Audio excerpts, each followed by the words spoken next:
ባልና ሚስት ከተጋቡ 4 ዓመታትን አስቆጥረዋል። ግን ልጆች መውለድ አይችሉም ነበርና ወደ ሐኪም ቤት ችግሩን ለማወቅ ይሄዳሉ። አስፈላጊው ምርመራ ማድረግ እንዳለባቸው ተነግሯቸው ወደ ቤታቸው ይመለሳሉ። የምርመራውን ውጤት ለመስማት ባል ወደ ሐኪም ቤት ቀድሞ ያመራል። ዶክተሩ ጋር ሲገባም የተነገረው ውጤት እጅጉን አሳዛኝ ነበር። ባለቤቱ መውለድ አትችልም፣ መሃን ናት።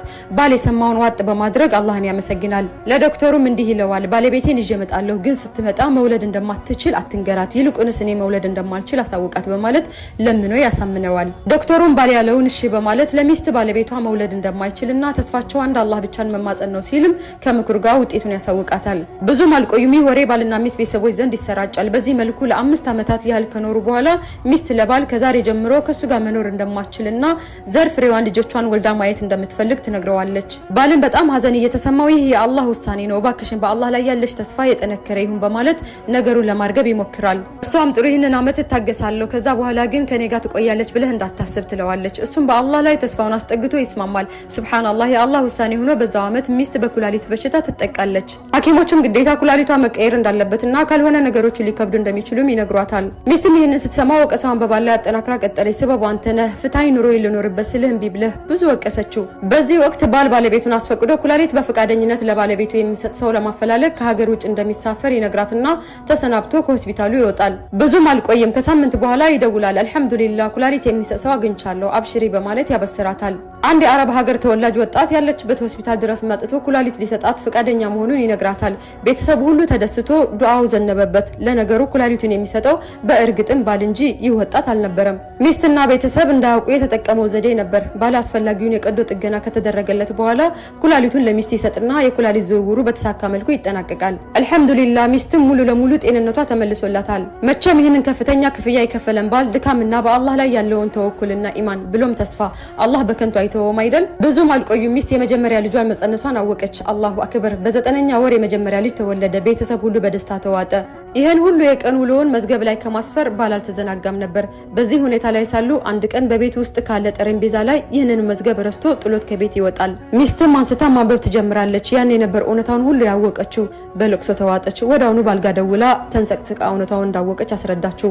እሱም እያለቀሰ ምን ያህል እንደሚወዳት ነገራት። ከዛ አንድ ቀን በጣም ድሃ የሆነ ሰው ከሚስቱ ጋር ይኖር ነበር። ታዲያ አንድ ቀን ሚስቱ ጸጉሯን የምታበጥርበት ማበጠሪያ እንዲገዛላት ጠየቀችው። ባል በጣም አዘነ። በኪሱ አንዳችም ገንዘብ ስለሌለው እያዘነ እንደማይችል ገለጸላት። ሌላው ይቅርና በቅርብ ማሰሪያው ለተበጠሰበት የእጅ ሰዓት እንኳን ማሰሪያ መግዛት ስላልቻለ በኪሱ ይዞት እንደሚዞር ማሰሪያውን የተበጠሰውን ሰዓት እያሳየ እንደማይችል ገለጸላት። ሚስትም ነገሩን ተወችው። ባል ወደ ስራ ሲሄድ በአንዱ የሰዓት መሸጫ በኩል ሲያልፍ ወደ መሸጫው ገብቶ ማሰሪያው የተበጠሰውን ሰዓት ሸጠ። ታዲያ ሌላ ሱቅ ገባና ለሚስቱ በጣም የሚያምር ማበጠሪያ ገዛላት። ምሽት ላይ ከስራ ወደ ቤት ሲመለስ ዋነኛ እቅዱ ለሚስቱ እንዴት ያንን የሚያምር ማበጠሪያ እንደሚሰጣት ነበር። ሚስቱን ሲያት ግን ደነገጠ። ያ የሚያምረው ዘንፋላ ጸጉሯ በአጭሩ ተቆርጧል። ባለማመን እንደተዋጠ የገዛላትን ማበጠሪያ ከቦርሳው አውጥቶ ወደ እሷ ቀረብ ሲል አይኗ በእንባ እንደረጠበ በእጆቿ መሃል የያዘችውን ነገር ተመለከተ። የሰዓት ማሰሪያ ሰዓቱን ሽጦ ማበጠሪያ እንደገዛላት ሁሉ ለካስ እሷም ያንን ዘንፋላ ጸጉሯን አስቆርጣ ሽጣ የሰዓት ማሰሪያ ገዝታለት ነበር። ሁለቱም በፍቅር ልባቸው እንደነደደ በእንባ ታጠቡ። ፍቅር ራሱን እንጂ ሌላ ምንም አይሰጥም፣ ከራሱ እንጂ ከሌላ ከማንም አይቀበልም። ፍቅር ለፍቅር በቂ ነውና። ታዲያ ፍቅር ብዙ ነገር ነው። ተጽፎ ተነግሮና ተገልጾ የማያልቅ ለከት የሌለው ልንገድበው የማንችለው የተፈጥሮ አምባገነን ነው። ፍቅር ውስጣችን ሰርጎ ከገባ ተልካሻ ነገሮች አይምሯችን ውስጥ ቦታ የላቸውም። ፍቅር ያለ ቦታው የአባ ጨጓሬን ያህል ይኮሰኩሳል። ቢሆንም በፍቅር አይን ሁሉም ነገር ትክክል ስለሆነ በዚህ መኮስኮስ ውስጥም ፍቅር አለ። በፍቅር ዓለም አለመግባባት አሊያም ግጭት መፈጠሩ አይቀሬ ነው። ምክንያቱም ሰው ሆኖ ፍጹም የለምና። ነገር ግን ይቅር ማለት ሁልጊዜ አንተ ተሳስተሃል ማለት አይደለም። አንዳንድ ጊዜም ላለህ ግንኙነት ዋጋ መስጠት ራስ ወዳድነትን መስፈር ማለት ነው። ታዲያ ሁላችንንም ፍቅርን እንደ ሻማ ለብሰን በፍቅር ኑረን በፍቅር እንድናልፍ ሁላችንንም አላህ ይርዳን። አላሁማ አሚን።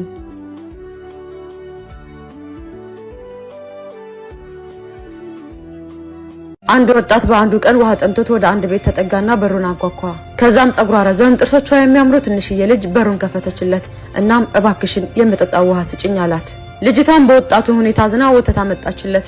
ወተቱን ከጠጣ በኋላ ስንት ነው መክፈል ያለብኝ ብሎ ጠየቃት። ልጅቷ ግን ማታ ማታ ከምትጠጣው ቀንሳ እንደሰጠችውና ክፍያም እንደማያስፈልገው ነገረችው። እሱም አመስግኗት መንገዱን ቀጠለ። ከጊዜያት በኋላ አንድ ቀን ልጅት ክፍል ውስጥ ራሷን ስታ ትወድቃለች። በአቅራቢያው ወደሚገኘው ሐኪም ቤት መምህሮቿ ወሰዷት።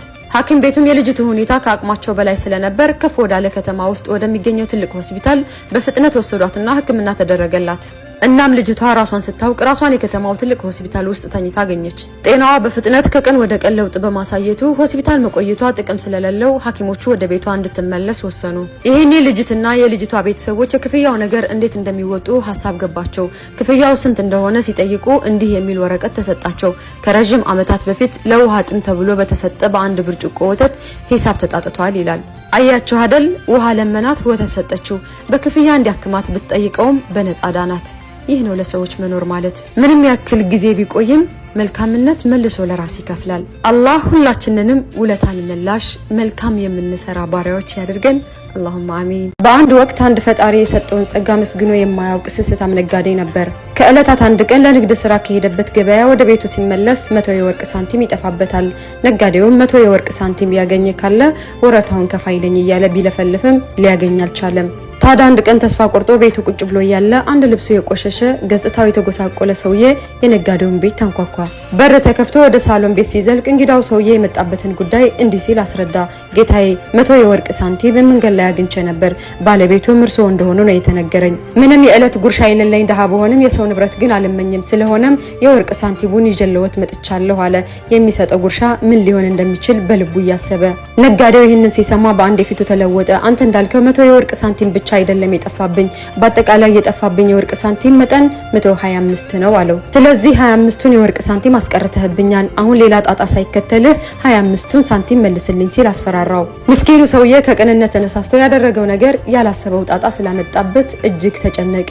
ጌታዬ እኔ ያገኘሁት ይህንን ብቻ ነው፣ ምናልባት ሌላ ቦታ ወድቆ እንዳይሆን እኔ ምልልዎት አለሁ አልወሰድኩም በማለት ሊያስረዳ ሞከረ። ይሁን እንጂ ሀብታሙ ነጋዴ አይምሮ በጥቅም ታውሮ ምንም አይነት የርህራሄ ስሜት ሊያሳይ አልቻለም። በዚህም የ5 የወርቅ ሳንቲም ወስዶብኛል በሚል ከሰሰው። ድሃው ሰውዬም ከዳኛው ፊት ቀርቦ እንዲህ ሲል ተከራከረ። ክቡር ዳኛ፣ ከ100 ወርቅ ሳንቲም ውጪ ሌላ ነገር አላገኘሁም። አግኝቷን የሚል ምስክርነት ከተገኘ ግን የሚሰጠኝን ቅጣት በጸጋ ለመቀበል ዝግጁ ነኝ ሲልም ተናገረ። በዚህ ጊዜ ጉዳዩን ይመለከቱ የነበሩት ዳኛ የተባለውን የወርቅ ሳንቲም መጠን ምን ያህል እንደሆነ ቀደም ብሎ መረጃ ደርሷቸው ስለነበር የሚከተለውን ውሳኔ አስተላለፉ። ተገኘ የተባለው የወርቅ ሳንቲም 100 ብቻ ነው። እርስዎ የተከበሩ ከሳሽ ጠፋብኝ እያሉ ያሉት ደግሞ 125 ነው። ስለዚህ 100 የወርቅ ሳንቲም የእርስዎ ሊሆን አይችልም። ምናልባት 125 የወርቅ ሳንቲም የወሰደው ሰው እስኪገኝ ድረስ ይጠብቁ። አሁን ተገኘ የተባለው ሳንቲም ግን ትክክለኛ ባለቤቱ እስካልተገኘ ድረስ ላገኘው ሰው እንዲሰጥ ወስነናል የሚል ፍርድ ሰጡ። በስከመጨረሻም ድሃው ሰውዬ ሀብት በሀብት ሆኖ ሲመለስ፣ ስግብግቡ ነጋዴ ደግሞ ባዶ እጁን ለመመለስ ተገደደ። አተርፍ ባያ ጉዳይ ይሉሃል እንዲህ ነው። ያኔ በስከመጨረሻም የኛ ያልሆነውን ነገር መመኘት ዙሮ ትርፉ ኪሳራ እንጂ ምንም ትርፍ የለውም። አተርፍ ባይ አጉዳይ ይላል። ይህ ነው እንግዲህ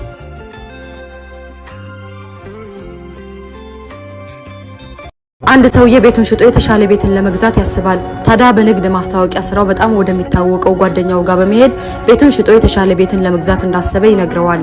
ቤቱን ለመሸጥ ጥሩ አድርጎ የሽያጭ ማስታወቂያውን በመስራት እንዲረዳው ለመነው። ታዲያ ጓደኛውም ለጥያቄው ፈቃደኛ በመሆኑ ቤቱን በደንብ ያውቀው ስለነበር አንድ በአንድ ቤቱን ዘርዝሮ መጻፍ ጀመረ። የቤቱን ውበት፣ የግቢውን ስፋት፣ ዲዛይኑንና መሰረቱን በተገቢው ሁኔታ በመግለጽ ውብ ወደ ሆነው መናፈሻውና የመታጠቢያ ቤቶች በስፋት ገልጾ የሽያጭ ማስታወቂያውን ጽፎ ጨረሰ። ከዛም የጻፈውን ማስታወቂያ ለቤቱ ባለቤት ቤቱ ድረስ ሄዶ አነበበለት። የቤቱ ባለቤትን በመገረም ደግመህ አንብብልኝ እባክህን በማለት ጠየቀው። ጸሐፊውም ደግሞ አነበበለት። የቤቱ ባለቤትም ጮክ በማለት እንዴት ያለ ያማረ ቤት ነው በማለት ተናገረ። በእርግጥም እድሜ ልኬን ይህንን የመሰለ ቤት እየተመኘሁ ኖሬያለሁ። ነገር ግን አንድም ቀን እኔ የኖርኩበት መሆኑን አስቤው አላውቅም ነበር። አሁን ገና ስታነብልኝ ነው ይህ ሁሌ የምመኘው ቤት ውስጥ እየኖርኩ መሆኑን የተረዳሁት። ፈገግ በማለት ለጸሐፊው እባክህ ይህንን ማስታወቂያ ይፋ እንዳታደርገው በማለት ተማጸነው። ቤቱም ሳይሸጥ ሰውየውን በቤቱ መኖር ጀመረ። ታዲያ እዚህ ታሪክ ላይ በርካታ አስተማሪ ነጥቦች አሉበት። አንድ ሰው ፈጣሪ የሰጠው ብዙ ንዒማዎች አሉት። ታዲያ ሆኖ ሳለ የጎደለንን እያየን የተሰጠንን ጸጋ ማመስገን አቅቶናል። ብዙዎቻችን ፈጣሪ ለኛ የሰጠንን ጸጋዎች ረስተን የሰውን ስንመለከት ደስታችንንና ንዒማዎቻችንን በረካዎቻችንን እናጣለን። ስለዚህ የራሳችን የሆነውን ነገር እየተመለከትን በተሰጠን ነገር ፈጣሪያችንን እናመስግን እላለሁ። ሰላም አለይኩም ወራህመቱላሂ ወበረካቱ። አንድ ወጣት በአንዱ ቀን ውሃ ጠምቶት ወደ አንድ ቤት ተጠጋና በሩን አንኳኳ። ከዛም ጸጉሯ ረዘም ጥርሶቿ የሚያምሩ ትንሽዬ ልጅ በሩን ከፈተችለት። እናም እባክሽን የምጠጣው ውሃ ስጭኝ አላት። ልጅቷን በወጣቱ ሁኔታ አዝና ወተት አመጣችለት። ወተቱን ከጠጣ በኋላ ስንት ነው መክፈል ያለብኝ ብሎ ጠየቃት። ልጅቷ ግን ማታ ማታ ከምትጠጣው ቀንሳ እንደሰጠችውና ክፍያም እንደማያስፈልገው ነገረችው። እሱም አመስግኗት መንገዱን ቀጠለ። ከጊዜያት በኋላ አንድ ቀን ልጅት ክፍል ውስጥ ራሷን ስታ ትወድቃለች። በአቅራቢያው ወደሚገኘው ሐኪም ቤት መምህሮቿ ወሰዷት። ሐኪም ቤቱም የልጅቱ ሁኔታ ከአቅማቸው በላይ ስለነበር ከፍ ወዳለ ከተማ ውስጥ ወደሚገኘው ትልቅ ሆስፒታል በፍጥነት ወሰዷትና ሕክምና ተደረገላት። እናም ልጅቷ ራሷን ስታውቅ ራሷን የከተማው ትልቅ ሆስፒታል ውስጥ ተኝታ አገኘች። ጤናዋ በፍጥነት ከቀን ወደ ቀን ለውጥ በማሳየቱ ሆስፒታል መቆየቷ ጥቅም ስለሌለው ሐኪሞቹ ወደ ቤቷ እንድትመለስ ወሰኑ። ይሄኔ ልጅትና የልጅቷ ቤተሰቦች የክፍያው ነገር እንዴት እንደሚወጡ ሐሳብ ገባቸው። ክፍያው ስንት እንደሆነ ሲጠይቁ እንዲህ የሚል ወረቀት ተሰጣቸው። ከረጅም ዓመታት በፊት ለውሃ ጥም ተብሎ በተሰጠ በአንድ ብርጭቆ ወተት ሂሳብ ተጣጥቷል ይላል። አያችሁ አይደል? ውሃ ለመናት፣ ወተት ሰጠችው። በክፍያ እንዲያክማት ብትጠይቀውም በነፃ ዳናት። ይህ ነው ለሰዎች መኖር ማለት። ምንም ያክል ጊዜ ቢቆይም መልካምነት መልሶ ለራስ ይከፍላል። አላህ ሁላችንንም ውለታን ምላሽ መልካም የምንሰራ ባሪያዎች ያድርገን። አላሁማ አሚን።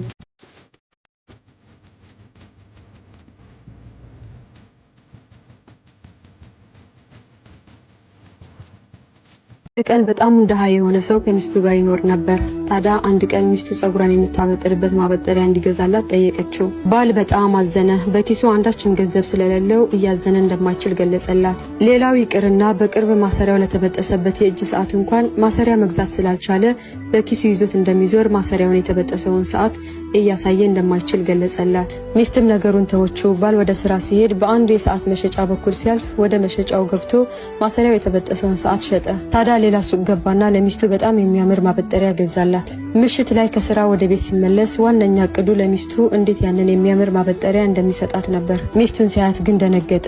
ያ የሚያምረው ዘንፋላ ጸጉሯ በአጭሩ ተቆርጧል። ባለማመን እንደተዋጠ የገዛላትን ማበጠሪያ ከቦርሳው አውጥቶ ወደ እሷ ቀረብ ሲል አይኗ በእንባ እንደረጠበ በእጆቿ መሃል የያዘችውን ነገር ተመለከተ። የሰዓት ማሰሪያ፣ ሰዓቱን ሽጦ ማበጠሪያ እንደገዛላት ሁሉ ለካስ እሷም ያንን ዘንፋላ ጸጉሯን አስቆርጣ ሽጣ የሰዓት ማሰሪያ ገዝታለት ነበር። ሁለቱም በፍቅር ልባቸው እንደነደደ በእንባ ታጠቡ። ፍቅር ራሱን እንጂ ሌላ ምንም አይሰጥም፣ ከራሱ እንጂ ከሌላ ከማንም አይቀበልም። ፍቅር ለፍቅር በቂ ነውና። ታዲያ ፍቅር ብዙ ነገር ነው፣ ተጽፎ ተነግሮ